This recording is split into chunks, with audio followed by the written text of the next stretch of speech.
We're going to begin in the Gospel of Matthew. Hopefully, we can do some things and maybe learn some things that you haven't maybe noticed in the past. Maybe you have.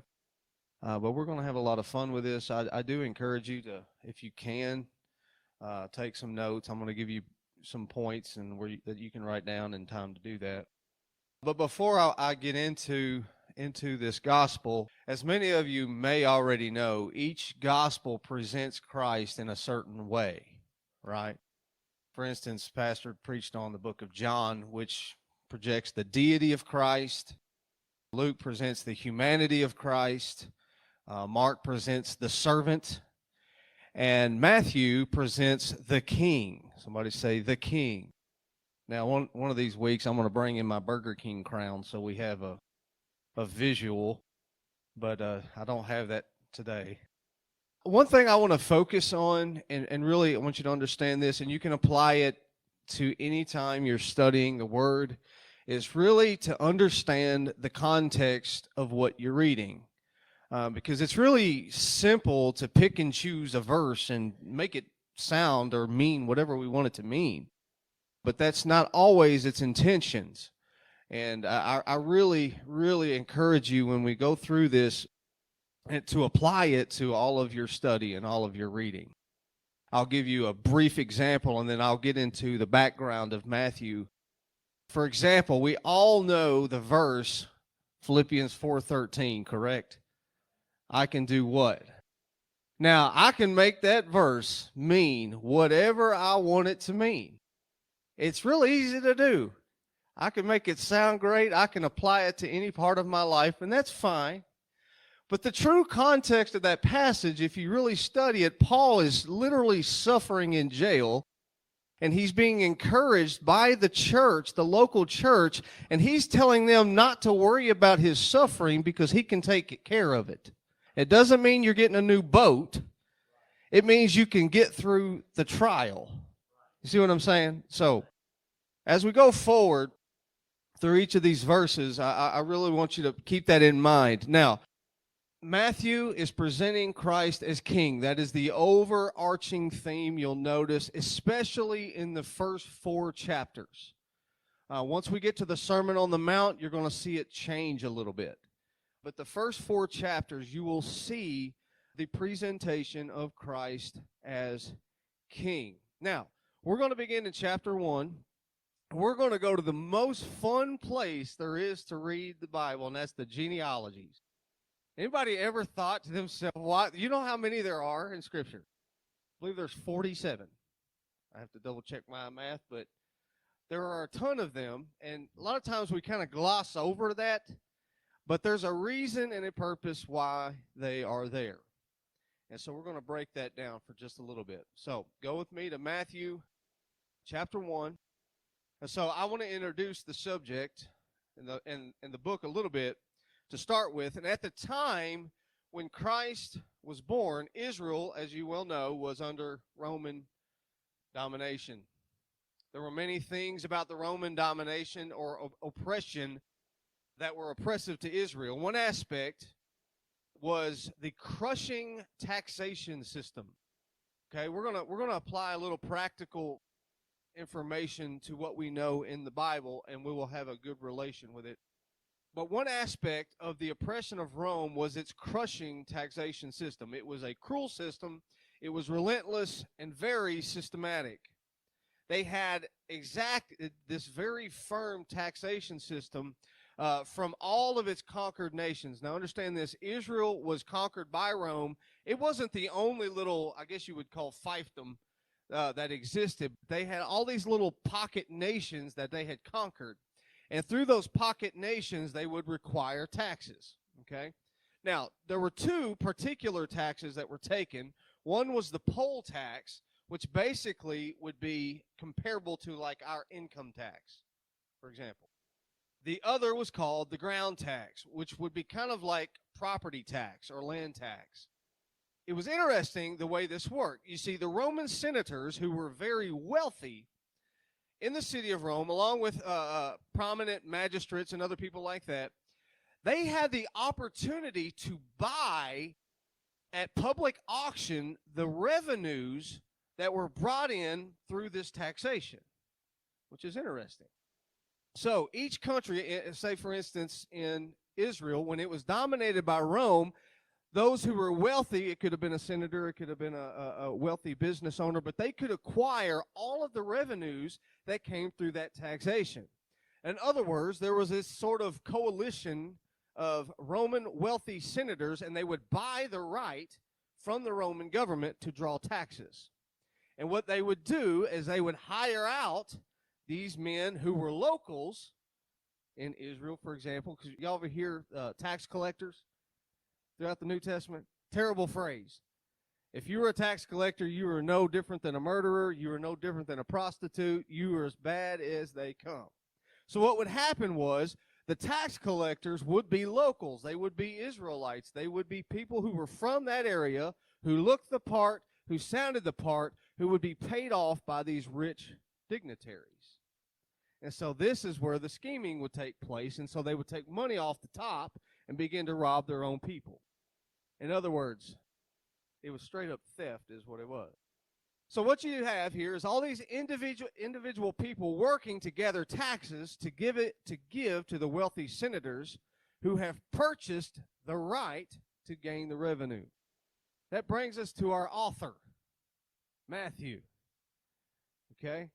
Now, Matthew was a tax collector. All right? Now, tax collectors, or you'll often hear the term publican, a lot of times in the New Testament, were ranked, again, with harlots. They were heathen. They were robbers.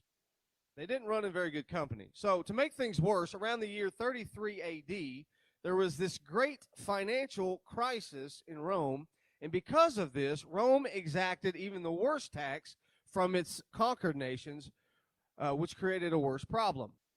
Now, go with me really quick to Matthew chapter 9. We're going to get a quick introduction to our author. Matthew chapter 9, verse 9. It says, as Jesus passed on from there, he saw a man called Matthew sitting at the tax booth. And he said to him, follow me.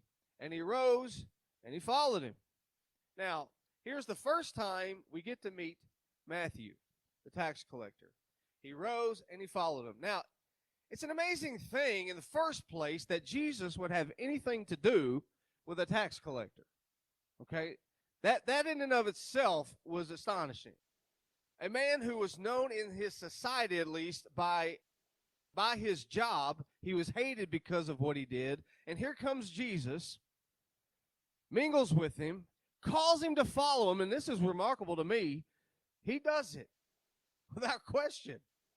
He gets up, he follows him, gets up from the table where he was literally collecting taxes, and he follows him. Some have said, and I'm sure it's true, that only Jesus Christ could work such a transformation of turning a publican into an apostle.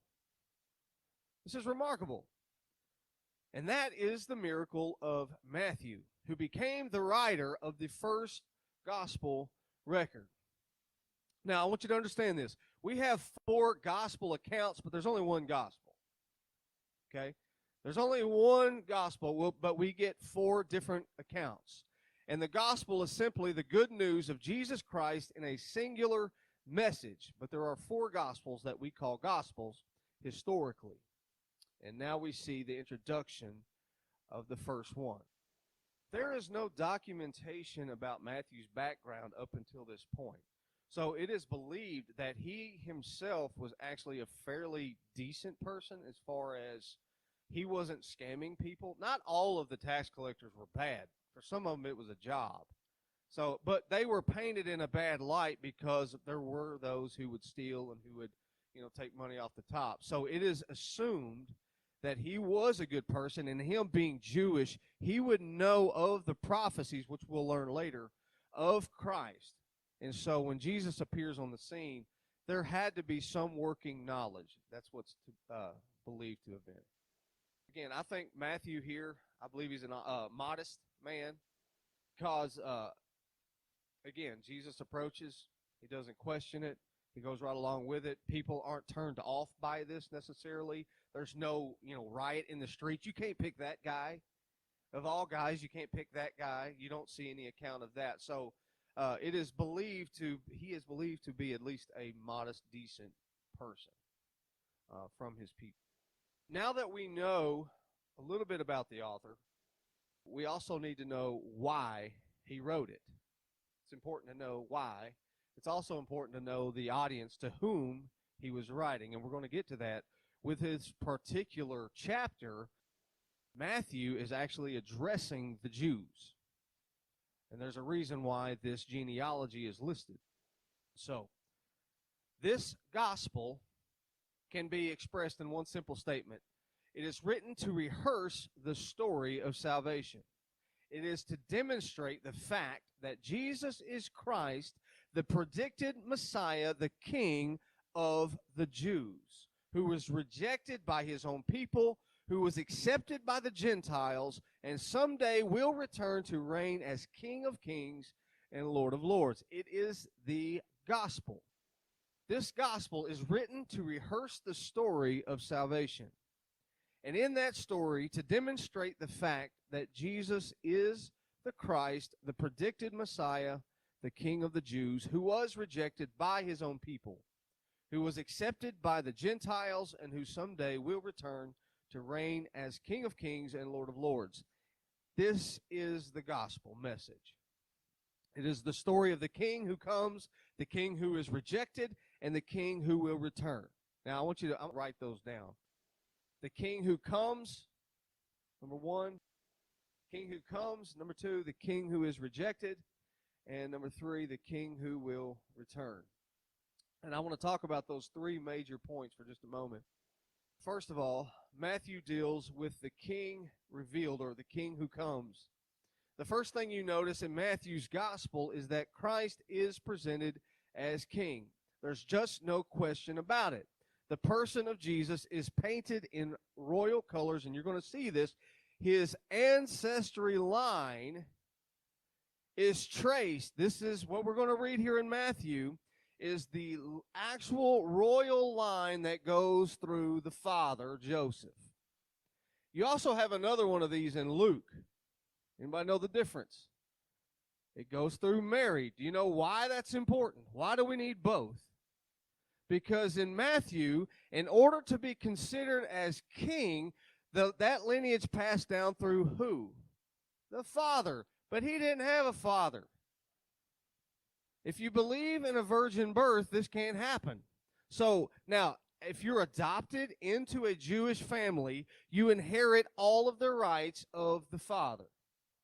But you still had to be blood in order to be in the line of David, which is why we have the account in Luke. Now, let me explain it to you like this. The Jews were adamant about their genealogies. They knew. That's why this is listed. His audience is to the Jews, and he had to prove to them, line by line, where Jesus came from. So there was no doubt whatsoever. That's why it's listed. Even the ones in the Old Testament project to Christ, and everything after Christ points back. Pretty remarkable. We see his herald, John the Baptist, in chapter 3, declares that his kingdom is at hand.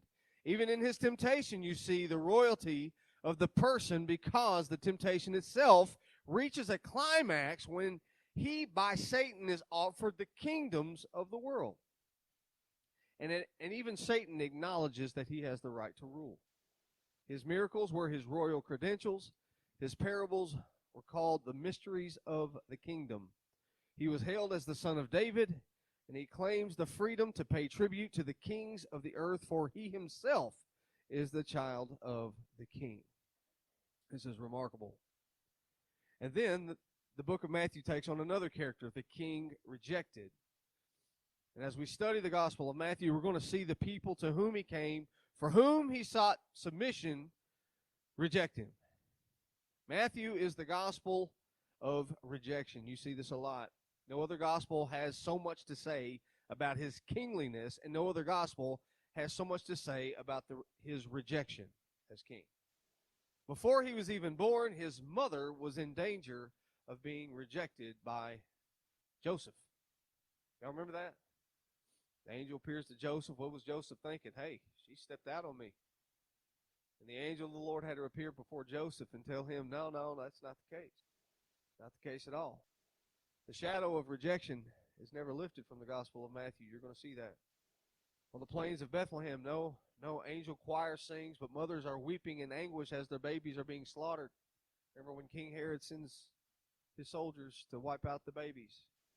He was hurried away for his life to live 30 years in obscurity of little to no account. Outside of the little moments in the temple, you don't hear much. You don't hear much about his childhood. Why is that? We're going to get there. In no gospel do you see Christ painted in such a bitter light than you do in Matthew, from the beginning to the end. So the king is revealed and the king is rejected. But Matthew also presents the fact that the king will return, which is pretty cool. Matthew 24, we get to chapters 24 and 25. I'm not going to get into all of that right now, but you see the coming of the king in his return, which is incredible. But to begin with, let's go to chapter 1. Matthew starts by presenting the king. The king is revealed, and it begins with Jesus' family tree. Guess what? If a king is to be heralded as a king, he has to be believed to be a king. If he is to have any credibility at all, if anybody is to accept the fact that he is king, then you have to start with proof. These were very matter-of-fact people. There was a royal line in Israel that came through who? David, correct. In 2 Samuel chapter 7, God said through the prophet Nathan to David that it would be through the loins of David that who? The king would come who would ultimately reign in Israel and set upon an eternal kingdom. That was never fulfilled in Solomon. He tried. So they waited for one born of a seed of David to fulfill that prophecy. And so if Jesus is to be king, it must be established that he has the right to reign. And you're going to see something pretty amazing in this. They never question this. Through the entire time that Jesus is walking in his ministry, the Israelites, or the Jewish people, the Pharisees, the Sadducees, and whatever C's you want to call them, they never point to this fact. They never deny his lineage back to David. Now, what they do deny is his deity, but they never deny this, which is remarkable to me, because it fulfills so many Old Testament prophecies that they themselves believe, which is remarkable. Now, that is precisely what verses 1 to 17 present. So let's look at them. The book of the genealogy of Jesus Christ. The book of the genealogy of Jesus Christ, the son of David, the son of Abraham. Now, we get to all the begats. It's always fun, but we're going to learn a little bit about it. Abraham begat Isaac. Isaac begat Jacob. Jacob begat Judah and his brethren. Judah begat Perez and Zerah of Tamar. Perez begat Hezron. Hezron begat Ram. Ram begat Abinadab. Abinadab begat Nahshon. Nahshon begat Salmon. These names will be on the quiz. You get bonus points if you spell them right. Verse 5. Salmon begat Boaz of Rahab. Everybody knows who Boaz is. Boaz begot Obed of Ruth. Obed begot Jesse. And Jesse begot David the king. And David the king begat Solomon of her that had been the wife of Uriah. And Solomon begot Rehoboam. And Rehoboam begot Abijah. Begot Uzzah, and Uzzah begot Jehoshaphat. Jehoshaphat begot Joram. Joram begot Uzziah. Uzziah begot Jotham. Jotham begot Ahaz. Ahaz begot Hezekiah. Hezekiah begot Manasseh. Manasseh begot Ammon. Ammon begot Josiah. Josiah begot Jeconiah and his brothers. About that time, they were carried away to Babylon. I'm gonna show you why they break this up. It's pretty interesting. They were brought to Babylon, and Jeconiah begat Shealtiel. Shealtiel begot Zerubbabel. Zerubbabel begat Abihud. Abihud begot Eliakim. Eliakim begot Azar. Azar begat Zadok. Zadok begat Achim. Achim begot Eliud. Eliud begot Eleazar. Eleazar begot Mathan. Mathan begot Jacob. And Jacob begot Joseph. Notice this, the husband of Mary, of whom was born Jesus, who is called Christ. Now, you can breathe. We got through it. Check this out. All of the generations from Abraham to David are 14 generations. Okay? And from David until the carrying away into Babylon, 14 generations. And from the carrying away into Babylon unto Christ are 14 generations. We'll stop there. That's pretty astounding. God is really good at math. And he's really good with patterns. Right on the money. Now, I'm not letting you go now because we have no practical information yet. So why, you may ask this question, why in the world do we have all this? Well, let me tell you why. First of all, the Jews were tenacious about their pedigree. I mean tenacious about it. They were all about their pedigree. If anybody was going to be presented to be their king, it was absolutely essential that they had the pedigree to prove it. It was always important. For example, the conquest of Canaan. You remember when they went into Canaan after Egypt, after they spent all that time in the desert? They go to Canaan, land flowing with milk and honey. God promised them when they came to Egypt, after the conquering of the land of Canaan, it was essential to determine what your tribe was and what your heritage was so that you knew where you were to live. God even divided it up into tribes then.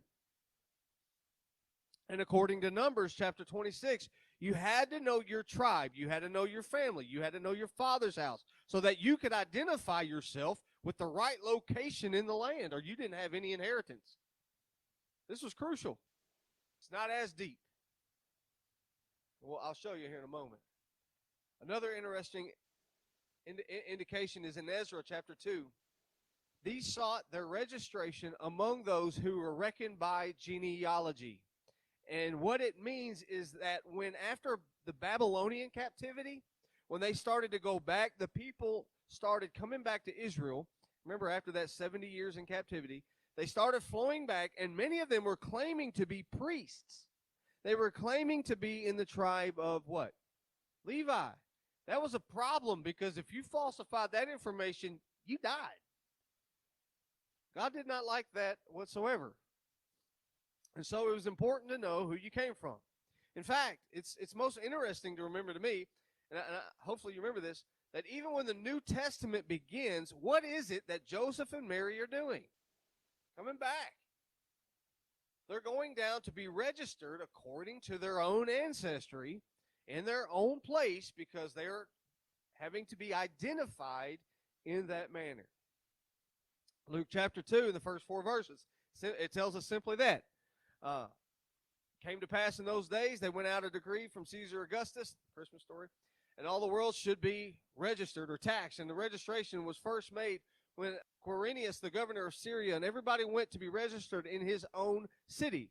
Joseph also went from Galilee out of the city of Nazareth to Judea, which is the city of David, because he is from the line of David. There's identifications here. It was still being used at the time of Christ's birth. And it supports his ancestral claim to the throne to be king of Israel. Remember, this is pretty remarkable. And you're going to see as we go through these chapters, Jesus is not only king of the Jews, but he will be presented to king of the world. But in chapter 1, he's king of the Jews. Now, in the New Testament, you have Paul saying something like this, Romans 11. I say then, hath God cast away his people? God forbid. And when Paul says this, for I am an Israelite of the seed of Abraham, of the tribe of what? Benjamin. Paul's keeping up with it too. He was still laying out his own pedigree. To the Jewish people, it was important, it was crucial, and essential. This is why you see that there are, I said 47. I may have missed some because I tried to count them all, but around 50. We'll say around 50 genealogies in the Bible. And there are reasons for that. Not only the royal line, but the priestly line in the terms of property transfer and so forth.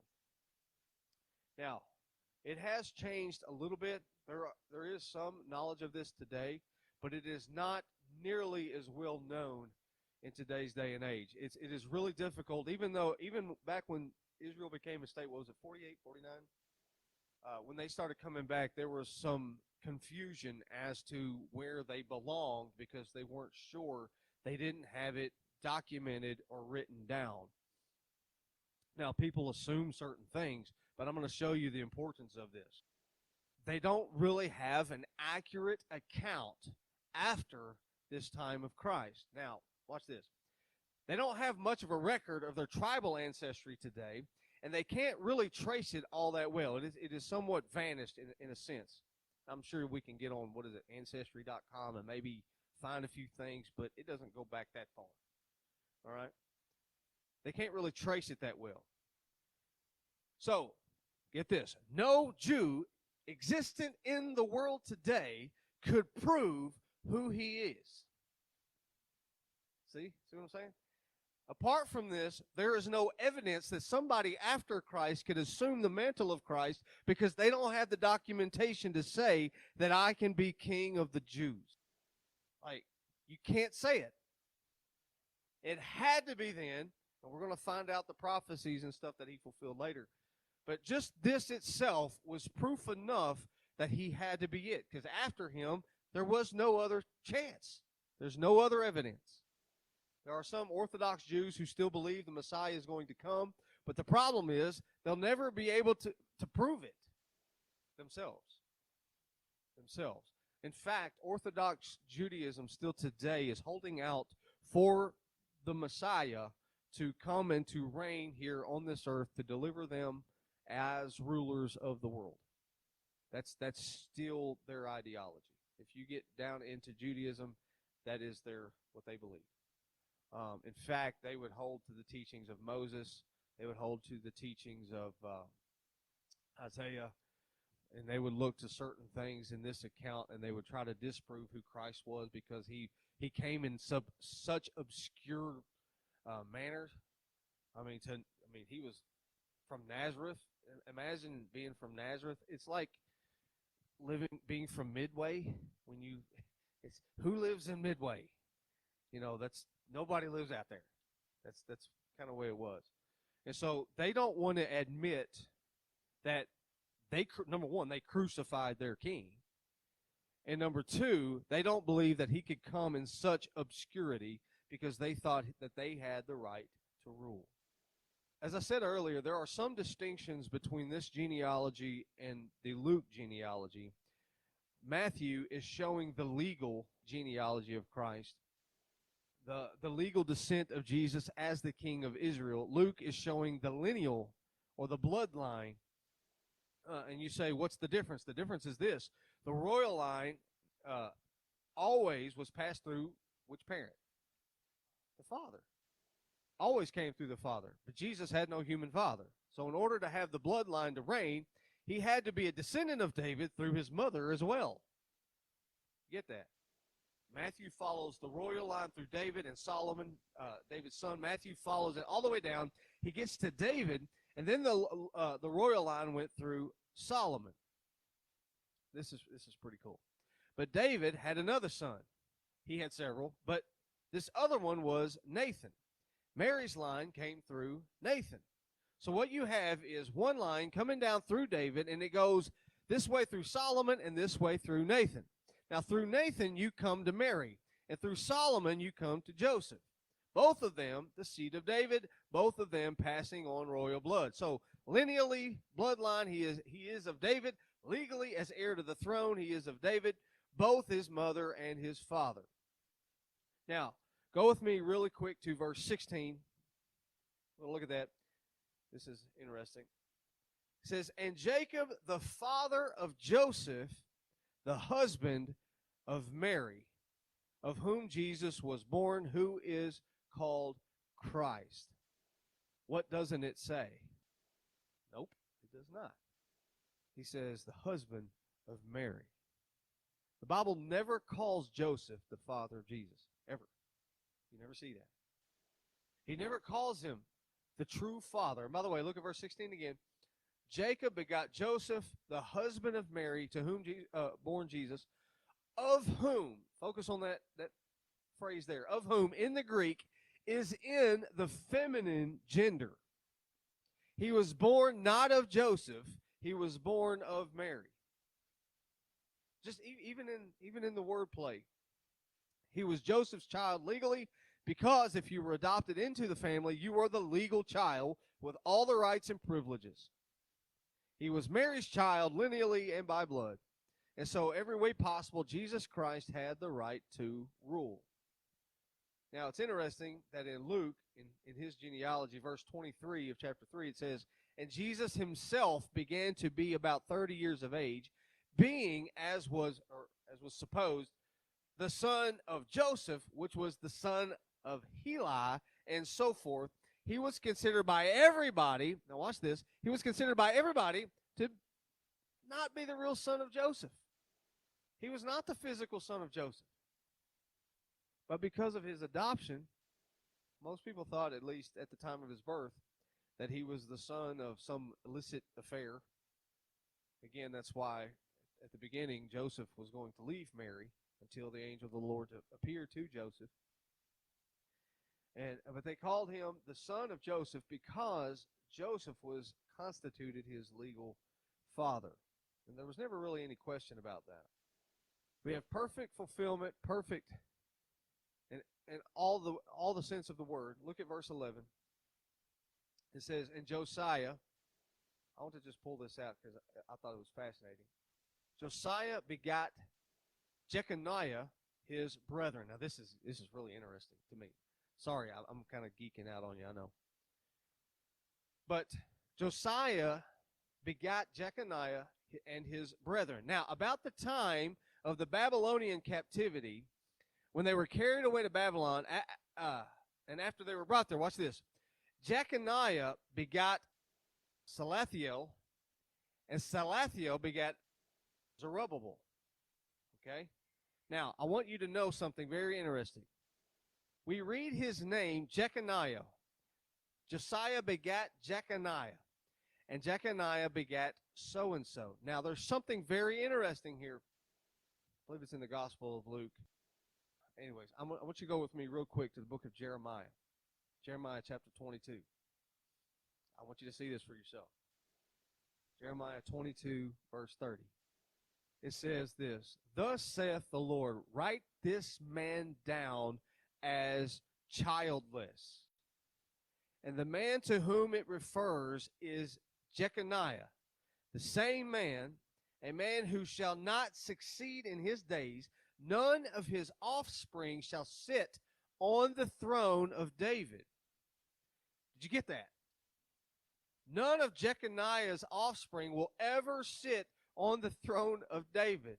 That was the curse on Jeconiah in Jeremiah 22:30. So God couldn't go back on that, yet he's in the lineage of which parent? Joseph. See how this works? Fascinating. If Jesus had been the real son of Joseph, he never could have sat on the throne of David. He would be under the curse. And yet, he had to be the legal son of Joseph to have the right. So God had a plan which would be the legal heir to the throne. He would not be in the line of David descending through Jeconiah. Couldn't be. And so God did it by virgin birth, bypassing the actual bloodline of Jeconiah and yet carrying the royal line and right to reign through both Joseph and Mary. This is very detailed. You think God's actually got this planned out, which is remarkable to me. Because sometimes, we'll sit in church or classes and we hear things and, we know a lot of the Bible on the surface level. And then when you start digging that, it is meticulously planned out by God. It has all been preordained and organized. Fascinating. Which I find it amazing that God guards every single detail. And through it, the virgin birth solves all of that. No. Yeah, well, sometimes it's just the difference in translation from Hebrew to Greek. You'll see that on several occasions. Well, typically, the the Old Testament is Hebrew. New Testament is written in Greek, primarily. And so sometimes the words will kind of bounce off of one another, and you kind of got to dig a little bit, even in the meaning of names. So let's go back real quick, verse 1 for a moment. This is still just the introduction, folks. He warned you.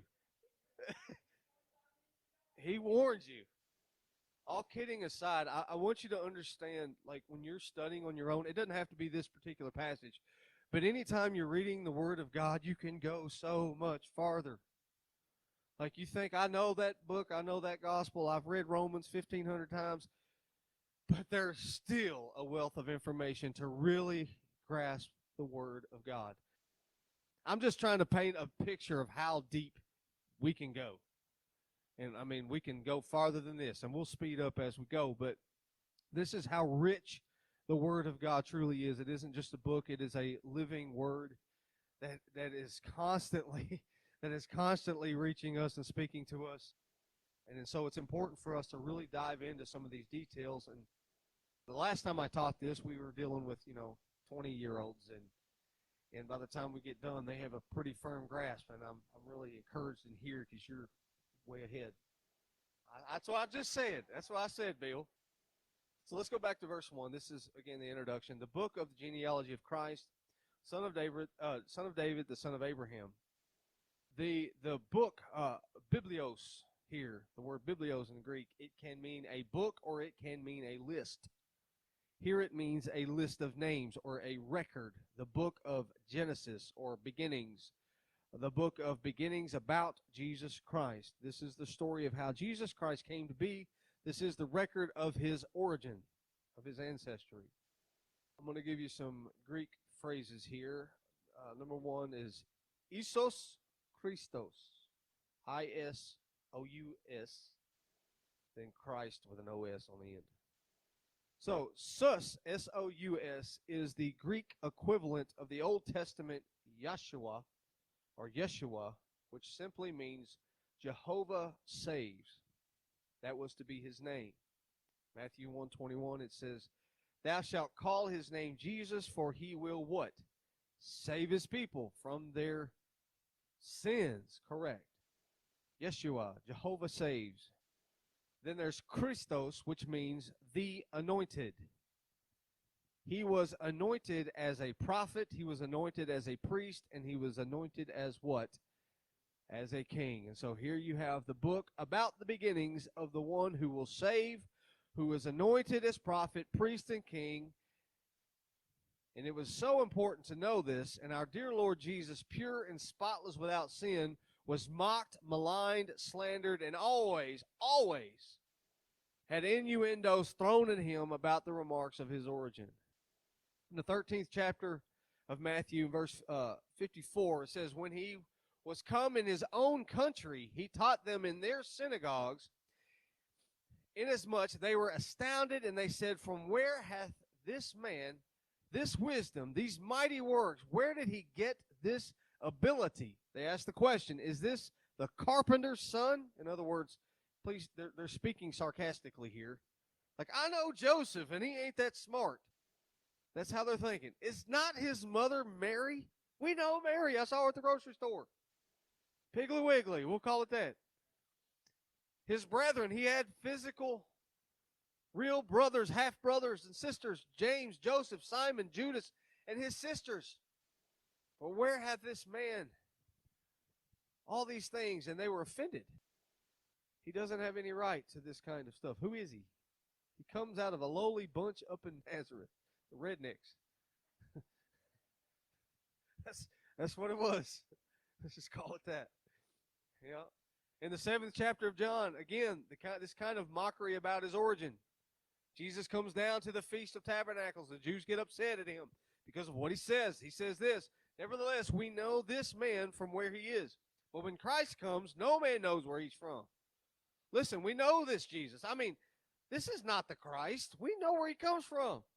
He's a hayseed. Again, redneck. He's a hayseed from Nazareth, up the hill. You can't believe this is the Messiah. Nothing good comes from Nazareth. You said it. So Matthew, you see, looks back on all this, and under the inspiration of the Holy Spirit, he writes down the book of the beginnings of Jesus Christ. So there never needs to be a question about where he came from, ever. Now, there's an emphasis in this genealogy that I want to speak to for just a moment before we're done. And it just thrills me. It's woven into this thing in a way. When I was studying this, it's like, Lord, what are you saying here?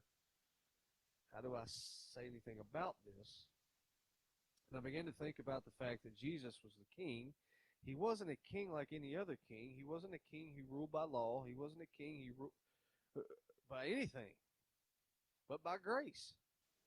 And I tried to search. I tried to see through this genealogy and how could it tie into this. And I began to look and look everywhere I could. And I found some interesting things. There's grace everywhere. We're going to break down this list of names, and some of it's going to thrill you. It's all over the place. His grace is everywhere. He is king, but most kings rule with an iron fist. And most kings rule by law. Most kings don't know anything about grace, but this one does. And I see it in four things. First of all, I see a king of grace in the choice of one woman. And Jacob begat Joseph, the husband of Mary, who was born Jesus, who is called Christ. And I thought to myself, there's grace right there. You imagine that lady? Some say she was just a teenager at the time. But grace on that one lady, that one little girl, Mary, became the mother of the Messiah, the mother of the Son of God. Nobody knew about Mary before this. And I don't want to shake you up too much, but I'm going to tell you a little bit something here. Mary was a sinner because the Catholic Church believes she wasn't. That's why. Mary was a sinner. Well, the Bible tells us that. She was like everybody else. She was like all the other men, the other women. And I don't mean she was worse than anybody else. She was probably better than most. And she was probably a deeply devout and religious person. But nevertheless, she was a sinner who needed a Savior. And Christ came to save her as well. And yet God, in his wonderful, mysterious grace, chose her. He didn't have to do that, but he did. Now, I want to kind of sidetrack just a little bit so you understand why this is important. The Roman Catholic Church has elevated Mary to a place of incredible loftiness. And I'm sure Mary, if she knew about it, she would be very upset. But they say that Mary is sinless. Mary maintained perpetual virginity, which is hard since the people recited all the names of her children. They say that Mary is co-redemptrix with Christ. In other words, she is his equivalent in saving us. She is the co-mediatrix. In other words, she is co-mediator with Christ to the Father, which this is all straight up heresy. And that she also bodily assumed into heaven and never died because she was sinless. Therefore, she wouldn't die. And that is the farthest thing from the truth, because we even see Jesus himself approaching John saying, when I'm gone, please take care of my mother. And so Jesus, and I'm going to show you this, Jesus actually minimizes the place of Mary. In other words, in Mark chapter 3, verse 31, it says, there came then his brothers and his mother standing outside, sent to him, calling him, and Jesus was inside teaching. And the multitude sat about them, and they said unto him, behold, thy mother and thy brother are outside looking for you. Imagine that. Jesus is teaching. They come in and say, hey, your mama's outside. She needs you. He answered them saying, who is my mother and my brethren? And he looked around and said, behold, my mother, my brethren. In other words, you're my mother, you're my brethren, whosoever shall do the will of God.